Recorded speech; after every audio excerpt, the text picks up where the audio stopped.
Hello बच्चों, let's read the given question. The question says when is the work done by constant force is 0. Option A given है 2 2J, option B given है 4 4K, option C is 4 1L, option D is 2 3M. So in this question हमें तीन columns given है and तीन columns के हिसाब से options are given and we have to find कि constant force 0 work done कब करती है. So सबसे पहले we need to understand the basic understanding of work done, right? So as a key concept we can write work done का formula होता है force into displacement and displacement in the direction of force is considered over here, alright. और also we can write work done is given by the expression force equals to F S cos theta. जैसे हमने यहाँ पर define किया कि displacement is in the direction of force, so उसी हिसाब से we will be getting this result, that is fs cos theta. So we can also understand it by using a simple case. Let's suppose a force is F and which is inclined at an angle theta from the horizontal, और ये block displace हो जाता है कुछ displacement S. So displacement is along horizontal और force कुछ angle theta पे, so we will take the component of force along the displacement, that will be F cos theta. So from this now we can write F can be written as F S cos theta. So यहाँ से ये expression we are getting and accordingly we can get the work done as positive and negative.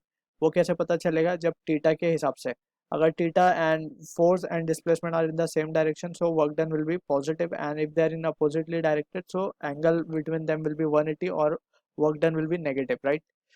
और from this also we can say work done अगर theta 90 हो जाए यानी कि force और डिस्प्लेसमेंट परपेंडिकुलर हो जाए एक दूसरे को, सो इन दैट सिनेरियो हम क्या कहेंगे? Work done will be 0, right.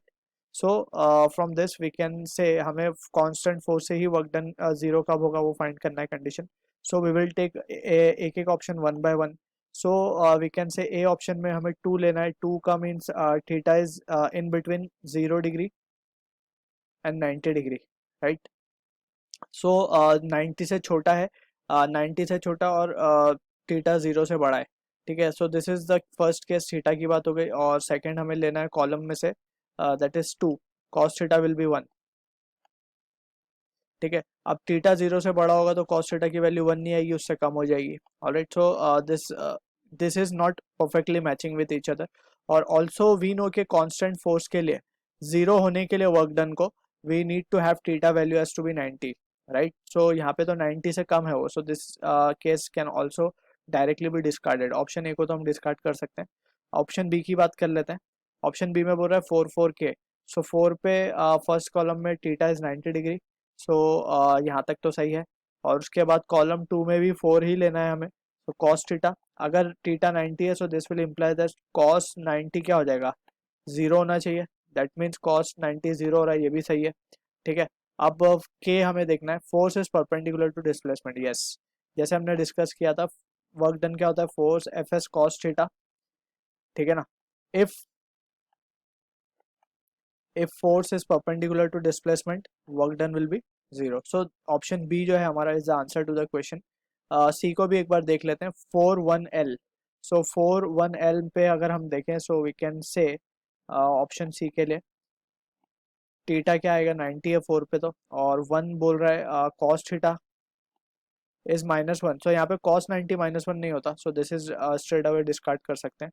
Option D को भी देख लेते हैं. 2 3M. सो 2 पे थीटा की value is lying between 90 and 0, और 3 बोला जा रहा है. 3 is cos theta is positive, cos theta is